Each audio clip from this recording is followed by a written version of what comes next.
up their hatred.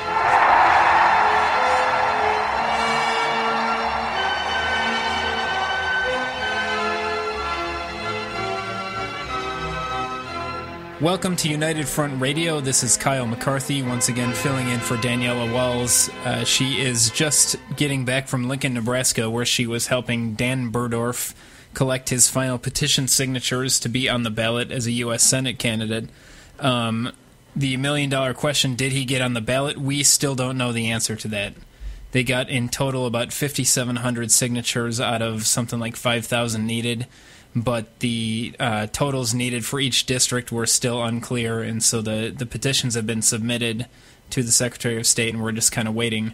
Probably by next week we should have some information about a press conference that Dan did that was attended by the Associated Press and some others, where he was able to get his message out one last time before that decision is made, and fingers crossed, we're hoping he's going to be able to make it into a debate with the other candidates and so forth. So, once again, great work by Dan and the other petitioners, especially Joe Johnson, Daniela, Thomas Mars.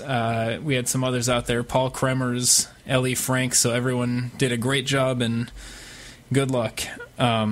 Today on the show, my guest is Adam Rodriguez, who is a former and hopefully future congressional candidate in Pennsylvania's 10th District as a Democrat, and we're going to talk about that and just sort of, probably talk politics and economic philosophy and wherever else we want to go. So welcome aboard, Adam. Well, hi, thank you very much. I really appreciate it, and it's it's always an honor to be involved with the UFAA in any capacity. So thanks for having me. I appreciate it. Great. So do you want to just give us, maybe we can just start with some background about how you came to run as a Democrat in the 10th District, right, and just, just go off in whatever direction you want, just sort of reflecting on that. Well, I initially running for office for me was never even, it was never even close to my mind. It was never even something that I would even contemplate really as far back as about 2008, 2009. I started to get involved with a lot of activism, and I was doing a lot of street campaigning, and that's when people started to say to me, "Hey, you really are kind of a natural at this. You should think about running for office." And initially I was like, "Yeah, okay, whatever. What can I do?" But then. After a while, I realized that the only way I could somehow really make a difference were to be if I could somehow, gain a little slice of power by actually running for office. And so, initially back in 2010, I did run as an independent within the 17th before they redistricted the lines in the 17th district in Pennsylvania, which is where I live in. But I'm running right now in 2016 when I decide to run again, depending on what happens for this current election. I'll be running in the 10th. So, but under, United States constitutional law, you have to reside in the state of the district that you're running in at the time that you take office. That's one of the articles of the Constitution. So, at any rate, right. I decided to run for Congress. Actually, I was going to run for state rep here in Pennsylvania. But I was talking to a good friend of mine and a friend of the UFAA. His name's Darcy Richardson. He's a very astute political historian, very similar to Webster in a lot of ways, but from a different angle. He comes from a very deep understanding of the history of third parties in the United States, and as such, when we talked about running for state rep, or at least some type of elected position right here in Pennsylvania, something reasonable, the first thing he said to me was, Pennsylvania has not had an independent in the Senate or the Assembly of the state legislature since 1934, or somewhere around that kind of like halcyon New Deal period. So, that just goes to show you just how that the hegemonic power of these Wall Street controlled parties, unfortunately. And you're in the 10th district or thereabouts, Northeast, which is northeastern Pennsylvania. And so, like, can you give us a little bit of the background, the lay of the land in terms of politics? Well, okay, so I'm in the 17th, but Monroe County is half in the 10th district, and again, that's due in large part to the state legislature being Republican controlled. When they gained full control in 2010, they redistricted the entire state to benefit the GOP.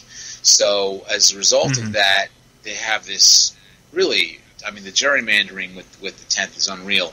It's the second largest by area district within the state, and it's one of the largest districts in the entire country, but it's not the largest by far. But comparatively speaking, here in the Northeast, it's a very large district. So it spans from the northeast corner of the state, where it basically meets its axis with Pennsylvania and New York. So that's the Delaware Water Gap, and extends all the way over, nearly halfway across the state into what's known as Tioga County.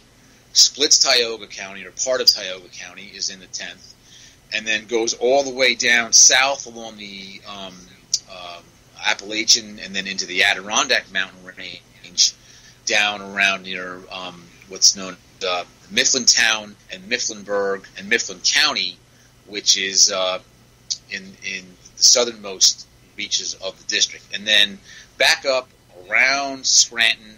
They went around all the Democratic strongholds when it came to the redistricting. Right. Around Scranton, around parts of Carbon County, and Carbon, which is a pretty heavily populated city, small city, and then down through parts of Stroudsburg, which is right near me. So it splits Stroudsburg, and so I'm basically about a mile away, or less than a mile away, from the border of the 10th district.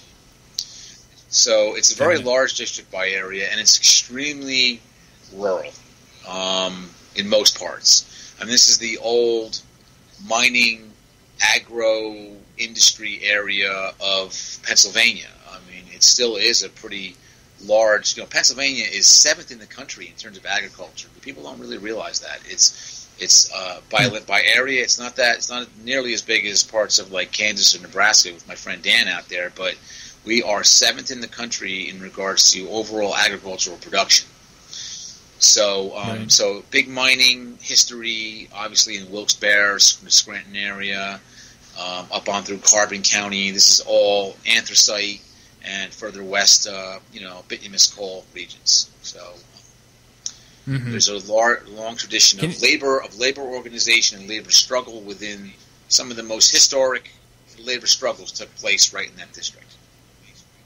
And as I recall now, fracking has become one of the big industries and also kind of a political football. Huge. That's thanks for bringing that up. Thanks for reminding me, because there's so much going on in regards to me running. I tend to forget this major issue, and this is really a disaster because it's not only a backwards technology, unfortunately, but beyond that, it's really just one more example of the really horrendous primitive accumulation that's taking place as a result of this wild speculative financial oligarchy that's kind of like wrapped its octopus arms around the United States and most of the globe. So these gas corporations have come in. Pennsylvania is one of only, I think, 32 or 33 states in the union that does not have any severance tax in regards to the extraction that's going on. So they pay no extraction fee. There is an impact fee when they do a new well, which is, I think, $50,000 per drill head. There's a name for it when they do a new drill. And so, just massive amounts of water are being used in the when they flush the gas out, all the backwash that comes out, 75% or maybe a little bit more of that actually comes back out. and that's got to be taken, and it's supposed to be brought to processing plants. They're already overburdened with processing regular sewage. Now they're coming in with all this excess amount of water, and they're wondering where it's going. Well, a lot of it's being dumped, and if it's not being dumped, they're going out to parts of Ohio and other parts of other states, shipping the water all the way out there, and pressurizing it back down into the ground at a mile or 2 miles down. And that's one of the reasons why people are seeing these earthquakes in different parts of the country, is because the seismic reactions to this massive amounts of water that's going, precious water. You're hearing about water being, water shortages in other parts of the country, yet they're carrying water across state borders so they can just, with some of this somewhat poisonous material in it, okay, and they're just pumping it back down into the ground, and it's really it's a disaster. It really is a disaster. And it's depleting. And what is the name of the big aquifer that's up there in the north of Pennsylvania? Well, in terms of the Marcellus Shale region, it's the Marcellus Shale, which is about a mile below the surface of the it's a mile below the earth, right? Then about 2 miles below that is what they really want to get at, which is the Utica Shale. And the Utica Shale, and this is all because of this newer technology that Halliburton basically patented. I don't think they actually developed it. They might have, but I know they patented it. And as a result of this horizontal drilling technique, which basically exploits a mile down and a mile out with the Marcellus Shale, which is liquefied natural gas. Now for the Utica Shale, which is what they really want to get to because of the land rights that they have, the mineral rights, they can go down even further, and they can extract the Utica Shale, which is mostly just straight oil once they're done with it. So,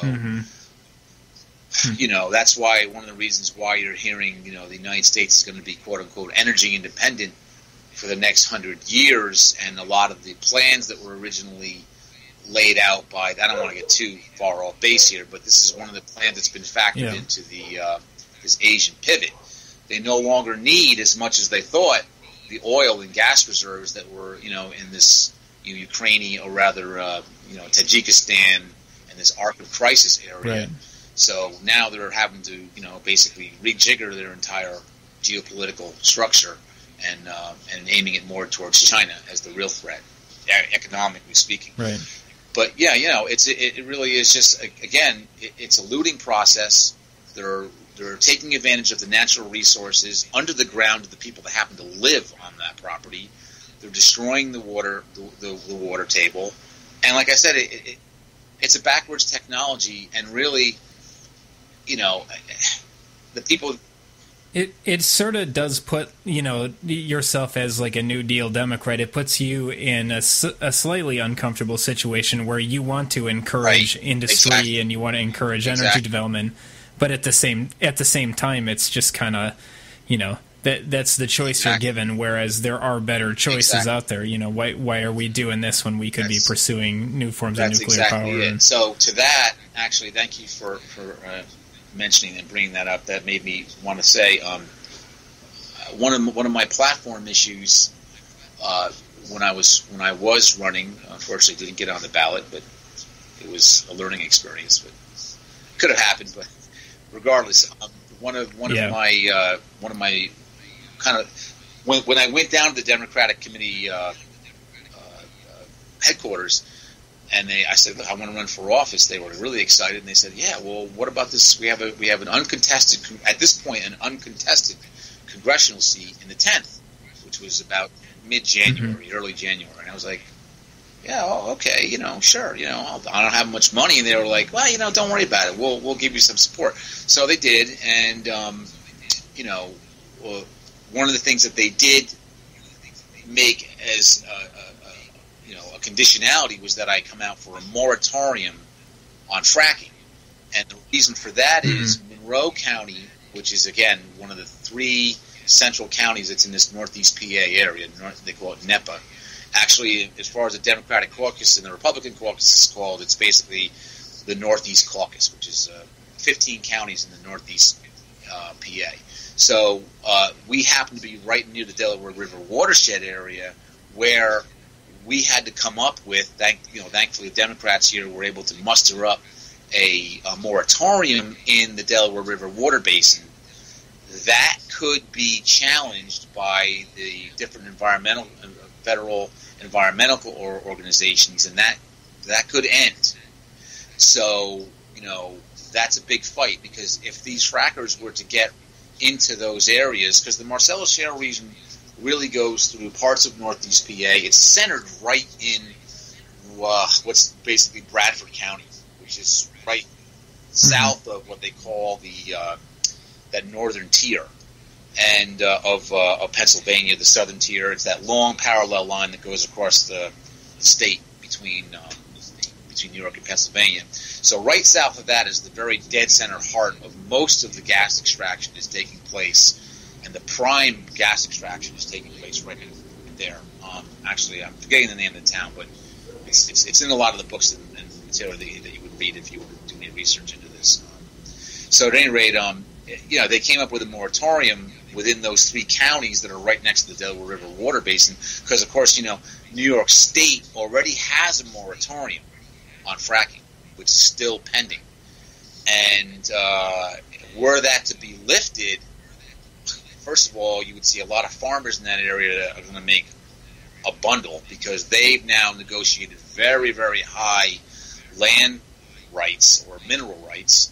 That's one. But, again, it's a backwards technology, and, we have much more efficient forms of energy production in regards to, coming online fusion within the next decade or so, commercially available, hopefully. And then before that, you have thorium, which is a safe, non-radioactive process in terms of very high-density energy production, and then nuclear. So, those are, I'm for a quote-unquote all of the above strategy with a main focus on high-density energy production using those main methods and technologies up front. So, to look and see what's happening with this Marcellus shale extraction process, it's just a total disaster, because this is all as a result of the, wild environmentalism, radical environmentalism, quote unquote, in the late 1960s and early 1970s, where all the entire, what they call Atoms for Peace program under the New Deal period, that was all just brushed aside in favor of now wind and solar, and as a result of that, you see this interest in carbon extraction through the liquefied natural gas. So right. So, maybe let's talk about. So you I guess, had the opportunity to run as an independent or on the Tax Wall Street Party or something, but talk about your experience dealing with the Democratic Party, maybe even on these issues like environmental issues where they sort of have an entrenched party line and you can't say exactly how you want to say. Okay, so really quick, the reason I brought up the moratorium issue is, they put that in position on me, which it was at the time, and really, quite honestly, I still want the moratorium, but going forward, I'm contemplating coming out for a ban on any new drills, any new wellheads being drilled, and obviously, at least a 5.5% severance tax on the gas extraction, which, along with the Wall Street sales tax, would go a long way to cover any of the budget shortfalls, which are still happening within the state. So, but okay, so you were asking why I decided to run as a Democrat, right? Right, where presumably you were sort of fighting against, the perceived self-interest of all the Republican voters in the county, and I guess, just for the people out there listening who we've talked about Dan's campaign for the Tax Wall Street Party, where the good part of that is you can say exactly what you want to say, The bad part is you don't get taken as seriously. You don't have the access. Gotcha. Well, okay. So obviously, with the Democratic Party, one of the things I've realized is there's money at the top at the DCCC, the Democratic Congressional Campaign Committee. That's the one that's run by Steve Israel. He's the money man for that operation. So if they feel as though you're worthy, once you're in office, and they feel as though you're going to put up the fight against someone like a Marino, which is, I'll tell you some interesting things later about that. Tom Marino, he's the current Republican that's in office. If they feel that you will, they'll put the money in. But at the very base level, they're really the only money they're ever able to fundraise outside of candidacies, outside of people fundraising on their own for their candidacies. There's really not a lot. So it's not like you're looking at the Democratic Committee having like a $30,000, $40,000, $50,000 kitty. I mean, it could be, that could happen, but right now, no, it's not. Most of the people that are involved with the party, I'm not saying they don't have jobs, and they're all working, most of them, and they're just regular, average, hardworking people.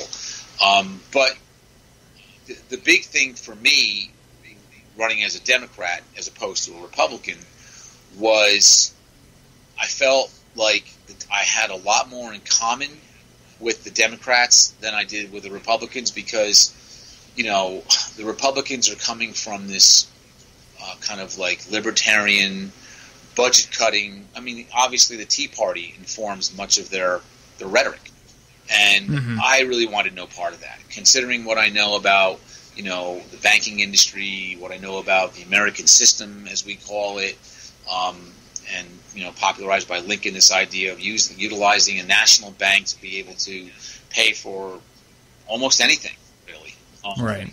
It's like the Democrats are only 50 years from JFK, and the Republicans are 150 years from Lincoln. That's exactly it. And as such, their tendency to advocate for the most disparate element within their own party, or the most impoverished people within their own party, whether they be minorities or blacks or indigent or people that have lived in Pennsylvania forever, very working poor, the way that they fight for them is how I want to fight, because I don't want to have to fight from the standpoint of, oh yeah, well, as a Republican, I'm going to do what I can to make sure that you have all the means necessary under the American system and having a national bank. But in the interim, if you happen to be pushed over the edge because we're cutting Social Security, because we're cutting, the food stamp program, we're cutting SNAP, we're cutting this program, I don't want to be associated with that. Okay, to me, every single human being has, it's my responsibility, I feel, my civic duty, to make sure that every single human being has the opportunity and is taken care of, so they can live for the day when they can, if they haven't contributed to society already, that they will be able to contribute in some way, And that could be in the most minor familial way between, family members, giving them inspiration, or maybe someone running decide they want to run for office, or working in an industrious capacity in manufacturing, which is not much to say these days. Right. But I think you understand my point, So I felt a real strong commonality, and obviously the FDR and Kennedy aspect is huge for me.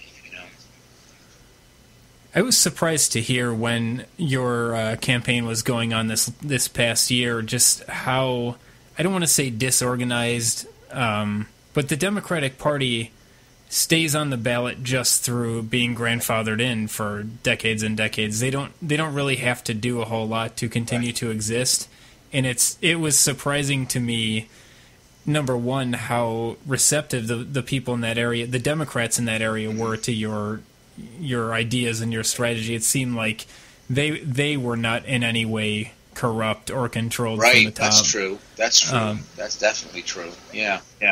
it seemed like there was just kind of an open door for someone like yourself if you had the money and the resources to get on the ballot and to be able to advertise and all these kinds of things. People can get into these mainstream parties. Maybe not in, you wouldn't be able to infiltrate the Democratic Party in Chicago or maybe in New York City or something like that. But in an area like this, that's maybe a little bit of a red state or a 50-50 kind of. Yeah, well, Pennsylvania is by about almost a 3-2 margin Democrat. But just to show you how insidious this,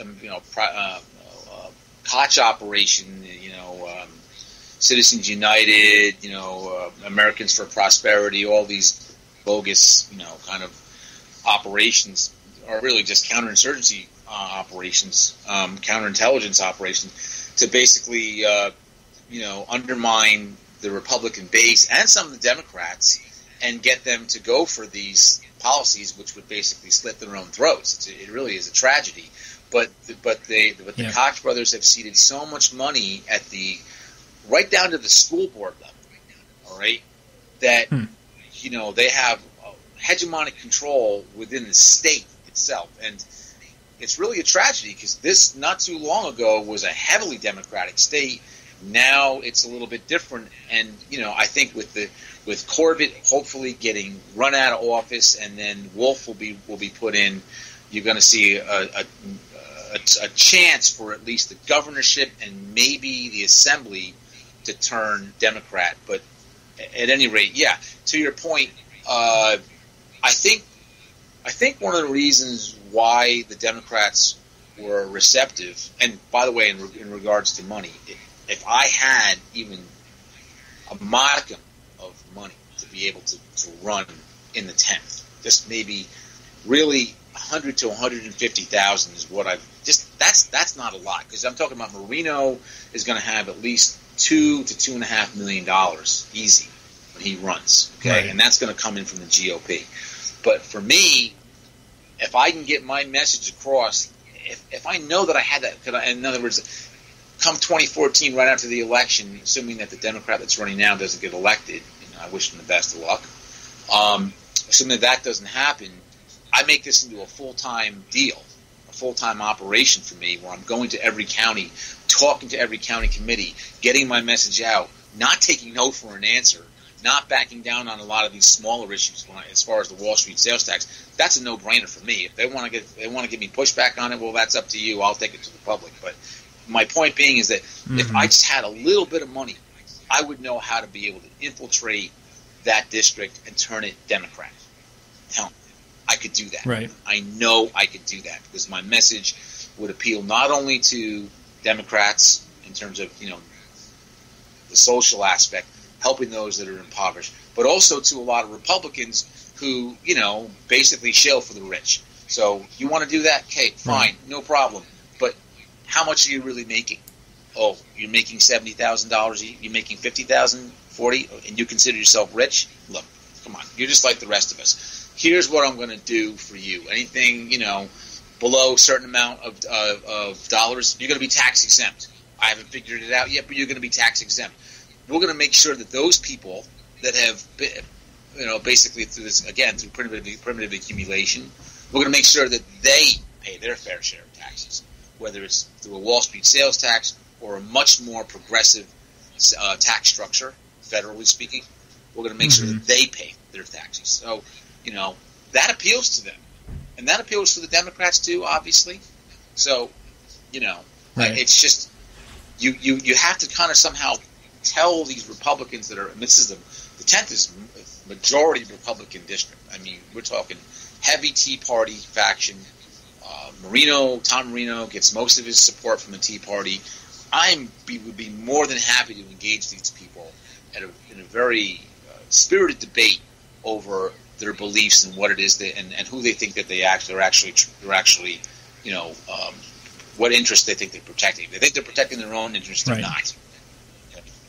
Hey, Adam, we're coming up on a break, so we're going to take that, and we will be right back.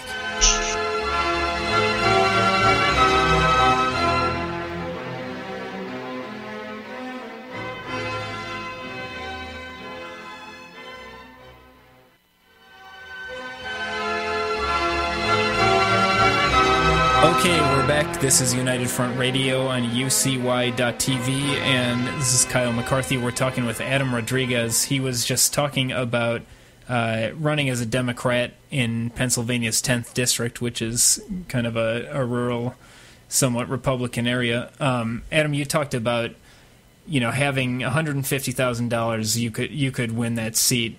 And that sounds like a lot of money to some people, but when you consider...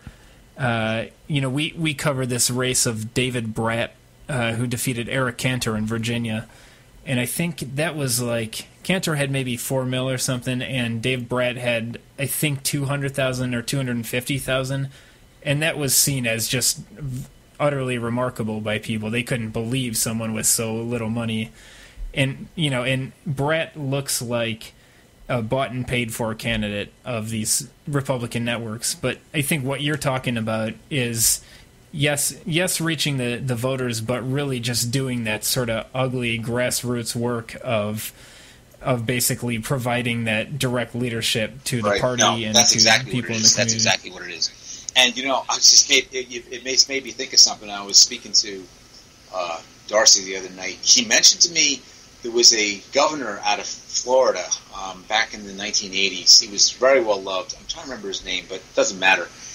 He initially ran on his first campaign. He walked the entire state of Florida, town to town. Wow! Walked, and when he told me, and he won. And I'm trying to remember his name, but he was very well loved as a Democrat. And he it got me thinking, damn it, if I could just get settled enough where I could do something like that. In other words, if I saw that I was getting enough campaign funds, to be able to subsist upon, because people have to remember, under the current campaign finance law, you can actually take in your funds, and in your first year, your first run for office, okay, the first year of that run, as long as you don't exceed the amount of your gross income in the previous year, you can live off of the money that you take in. Okay? Now that's law. That's federal law, all right? Under the mostly Republican-controlled Federal Election Committee. So if anything, God bless them for that, all right? Well, yeah, and thank God for that law, because otherwise only the super rich and people without jobs are going to... That's exactly it. So if you want to run for state office, actually in the state of Pennsylvania, it's different. In the state of Pennsylvania, you can take in unlimited amounts of money. What we were talking about before was at the federal level, Congress and Senate. But now, at the state level, they can take in unlimited amounts of campaign funds. All right? So... from any donor. In other words, there's no $2,500, $2,600, limit, right? So, but anyways, I digress. With that, one of the things I wanted to do, I was thinking, why don't I just start walking the 10th? I'll walk the entire 10th district, be like Johnny Appleseed. I'll go throughout the entire district. I'll go out with a big walking tall stick over my shoulder, saying, "Tom Marino, where are you? Come out!" Yeah. So really quick, I don't know if you heard about it in the news. Two things with Marino. First of all, 2 weeks ago, one of his staffers, I think because you got to remember, this guy is top to bottom, hooked up, has connections to him. He worked. Where did he work for Raytheon or something like that? I thought he had, or that was another guy who was a former no, that's not him. The ex-congressman that was in the 10th as a Blue Dog Democrat currently works for BAE. He works for the Department of Homeland Security, and he's a consultant to BAE. So but he's former military. All right. So at any rate, with Marino, his press secretary, all right, chief of staff for the press, all right, walks into one of the not the Rayburn building. There's another congressional building that he's housed in, right? Well, once I take his seat, that'll be my office. But at any rate, they don't know the name. But he walks into the building with a loaded firearm. Yeah. And not only that, a loaded firearm, unregistered loaded firearm, right? And I'm like, good Lord. I mean, I know that most of your constituency are fanatic Second Amendment rights, advocates, but do you really have to live the life? You know what I'm saying? I mean, it's crazy. Yeah. It sounds like that guy over at the Heritage Foundation or something, where a guy had literally an armed hostage situation to take control of the. What's his name? Dick's Army. He Dick walks Army. in with a guy from the District of Columbia Police, and the guy's got a loaded sidearm, and he's facing down Mutton Chop's guy. Yeah. Right? Kicking people out of their desks at the barrel of a So gun. at any rate, the other thing was, just the other day, in regards to this immigration issue, which is really sad enough as it is, but again, more distractions from the real issue. In regards to the banking and what's going on in global situation. So she walks. Pelosi, former Speaker of the House, Minority Leader, runs straight up to Marino, who's in the well of Congress. He wasn't scheduled to speak, so he gets up and speaks and starts firing back at the Democrats because he's a demagogue. And right away, Pelosi runs right up to him, gets right up into his face, and starts pointing a finger at him. Okay, and for me, this is great because now, obviously, I mean, look, Matt Cartwright is the 17th District Democrat, very progressive, great guy. I like him a lot. I've met him, spoken to him a couple times. Hopefully, if I can get into the 10th again, I think he'll definitely give me some support. I went to his recent July 4th cookout. He spoke, and I said hello to him again. He said, "Hey, how's it going? I'm sorry I didn't make the ballot. Great, whatever." So, but at any rate, see, Matt's Pelosi's favorites. Matt's considered to be one of the most quote-unquote progressive Democrats within the progressive caucus. So he's got a bright future right now, especially under Pelosi's kind of wing. So, but that's cheek to jowl to the 10th, the 17th district. So now that Marino's on her radar, and her being very close to Steve Israel, I'm hoping that if I can go in there and just go bare knuckle with this guy, which would be fantastic. Just lay a few clean ones just right on him, and then the press will maybe give me a little bit of coverage. They might be able to take notice of what I'm doing in there and come across with some dough from the DCCC. You know what I'm saying? That's what I'm hoping. All right, but short of that. Look, I got friends in the 10th. There's people within the district that I've met, other Democrats that were really excited about my initial candidacy, and when I didn't make the ballot, it was like the Titanic. It just went down. And they were very upset, as well as I was, and immediately they were like, "Okay, well, what can we do to help you to get in for the next election? Because we love you, we think you're great." And I was like, "Well, I think I'm great too, but that's besides the point." But my wife doesn't think so. But at any rate,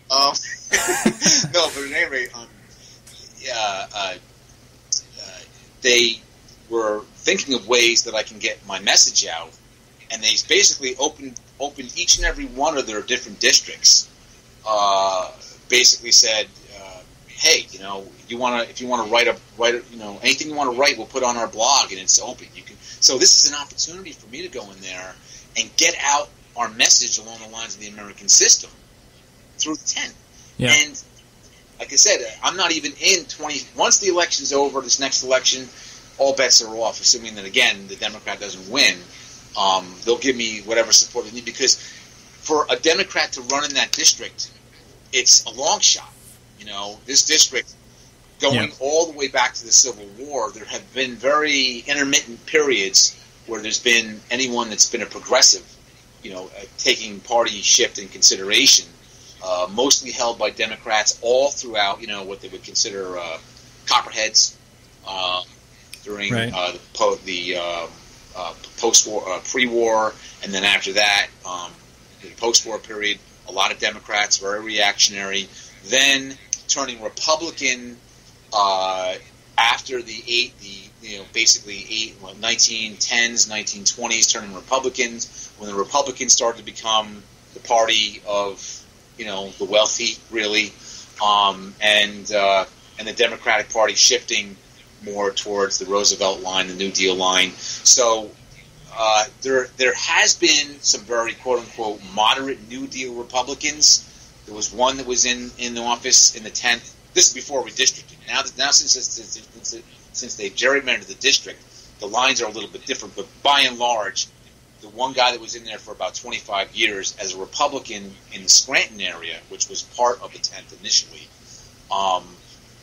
he was very progressive, a good friend of labor. So, we've got like a little less than 20 minutes left. Maybe let's talk about what you mean by progressive, what you mean by the American system, and just from that perspective of being in sort of a rural, working class, Republican leading district. Sort of what is your message to people out there, where you're trying to convince them, what their own heritage is, what their own best interest is? Look, when you look at the American system, and what we know, our involvement with the UFAA, what we know of the American system through Lincoln, Henry Carey, the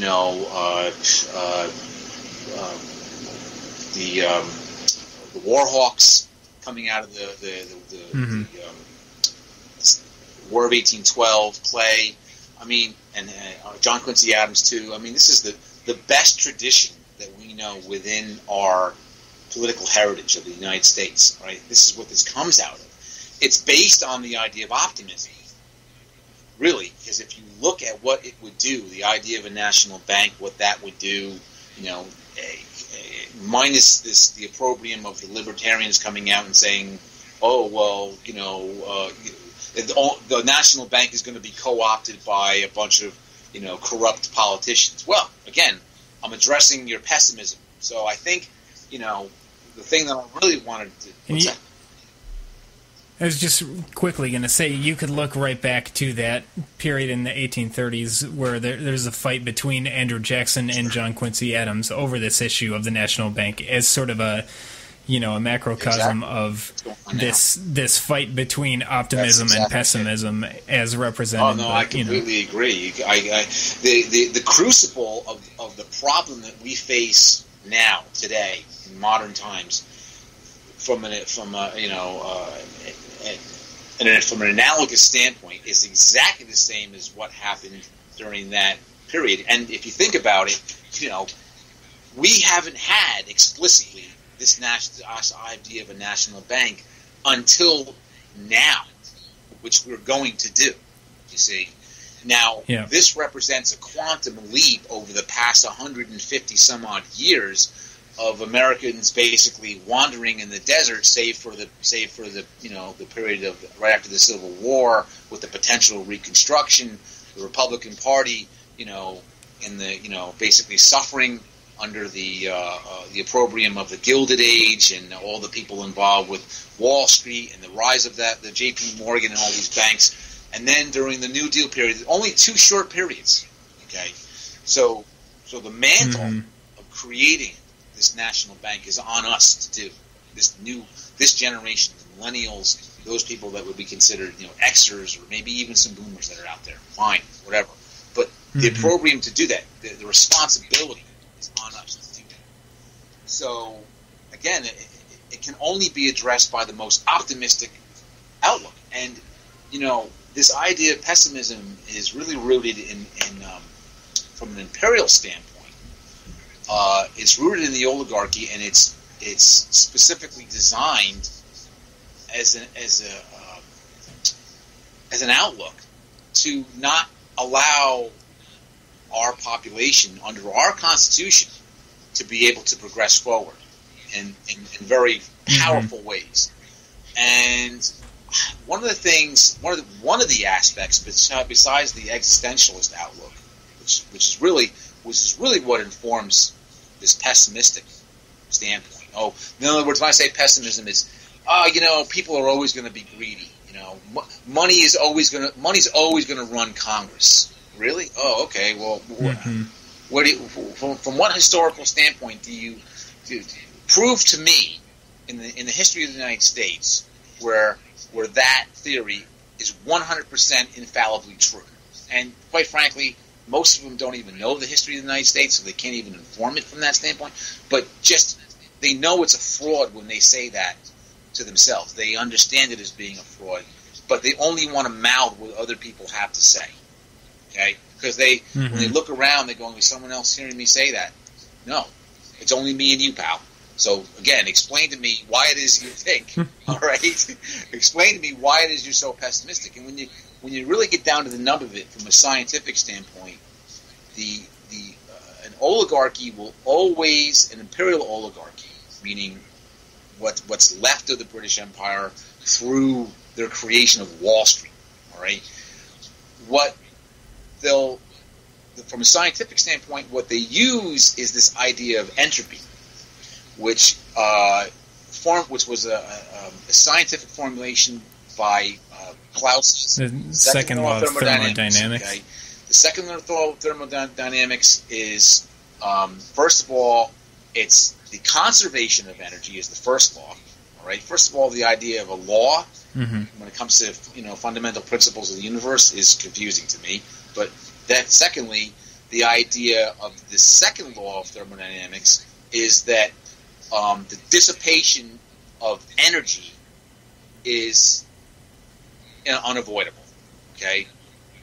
So basically, like from a log to a burned log, you're basically getting lower orders of organization, and you're losing the you're losing the organizational structure of what it took to create that heat, right? Because it's all all these studies were done based upon heat theory and in regards to steam engines. Okay, so first of all, it was Lord Kelvin, of Lars. Right. It's Thomson. I think it was his original given name was Thomson. So when you do something good for the oligarchy, they give you a given name. They give you a title, right? So Lord Kelvin, when you're out in space, you measure your temperature, if it's really cold in Kelvin, right? So he did these tests. Well, actually, it was Clausius, but Kelvin wrote a book on it initially, and then Clausius did a lot of tests. And the main gist of the test was that when you took, say, for instance, you had a heated rod, piece of steel, and then you submerged it into water, was at room temperature. Eventually, depending on how big that expansive water was, that eventually you would have an equilibrium between the heated rod, which represents a higher state or an advanced state of organization, and then it dissipating to a room temperature, which would be a lower state of organization. Okay, so the problem with that is that taken within the stricture or the realm of that closed system, all right? In other words, doing a study into the effects of heat in relation to steam engines, that's fine. But what they did was they took that concept of a higher state going to a lower state, okay, and they said that is a principle that exists throughout the universe, okay? And it's a falsehood, because in reality, when you looked at what they did, when it goes from a higher state to what they consider to be a lower state, there's actually more organization within the lower states than there were before. That's one. That's number one. Now, this was challenged as a scientific theory by Planck, and he had proven it in what was known as his black body radiation test. So what they said was that at some point, during getting back to this idea of the dissipation of energy, at some point there would be an equilibrium, right? And at that one moment, at that moment there would be the most amount of chaos.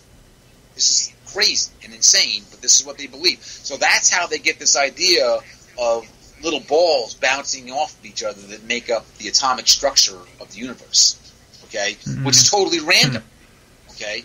So and this is from a Judeo-Christian standpoint, it's antithetical to the idea that man is made from, descended from God, that man is made in the image of God, and that he can come into the universe and organize the universe according to his vision.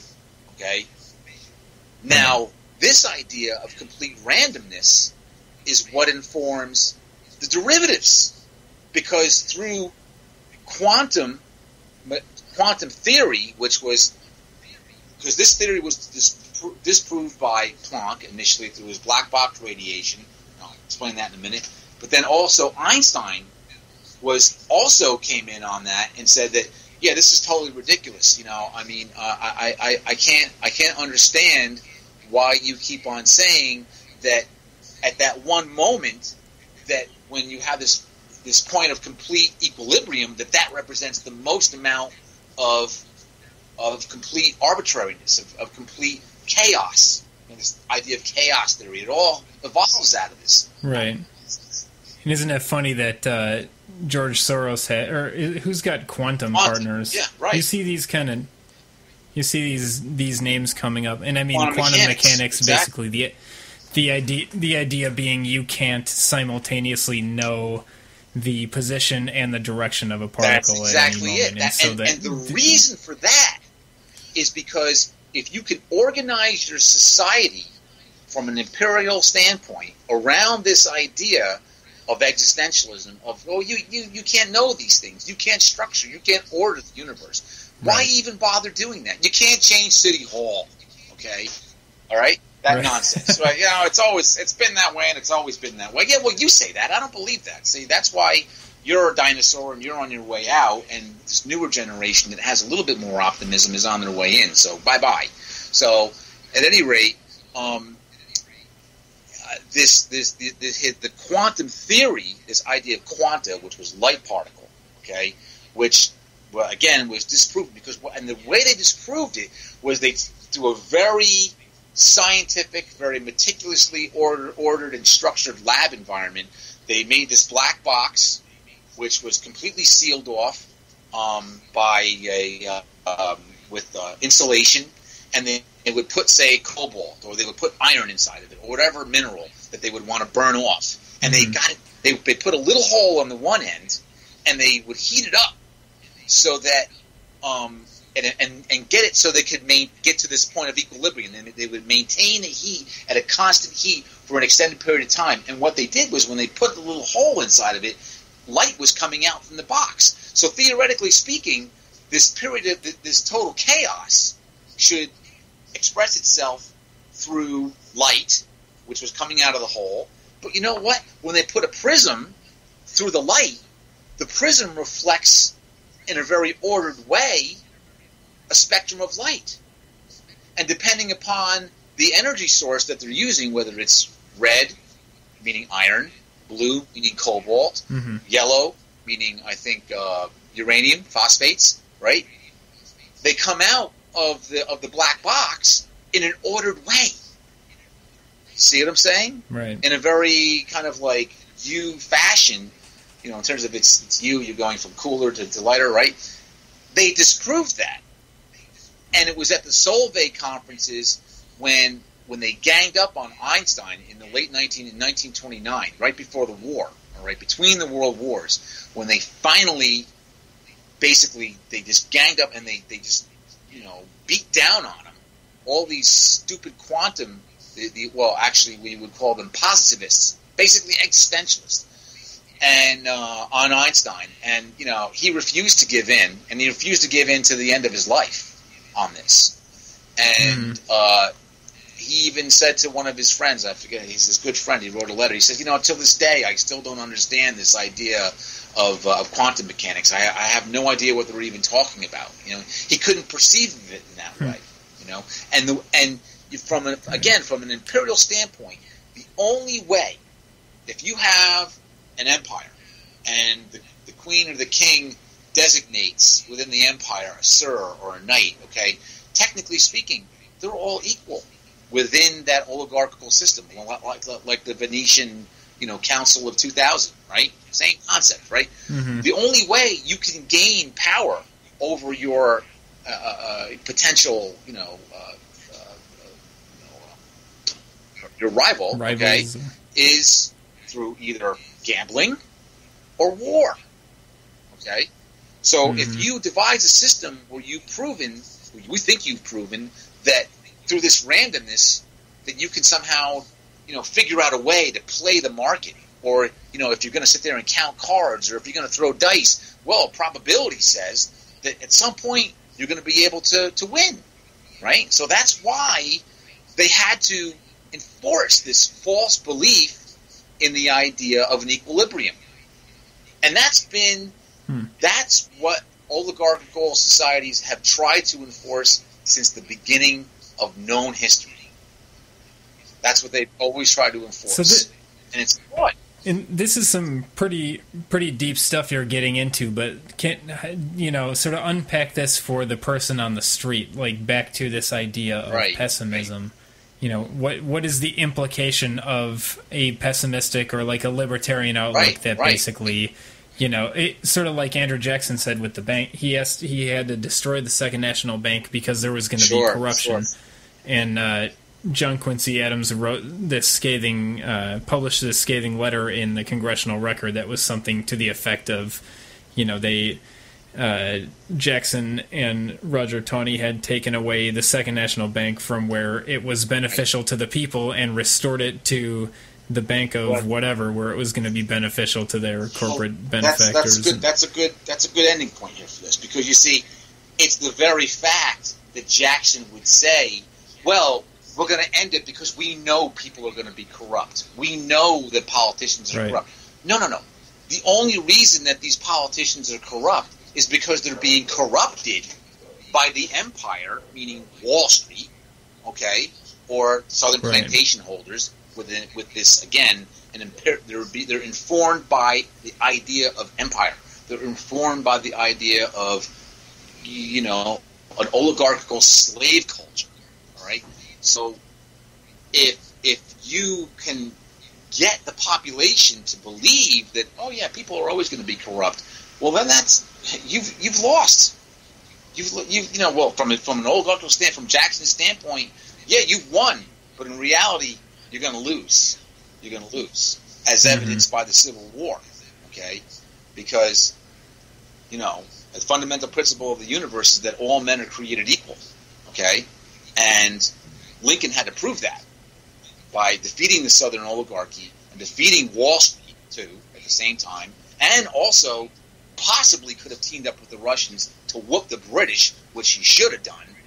But unfortunately, these questions are being set aside for another day. So that's my answer to that.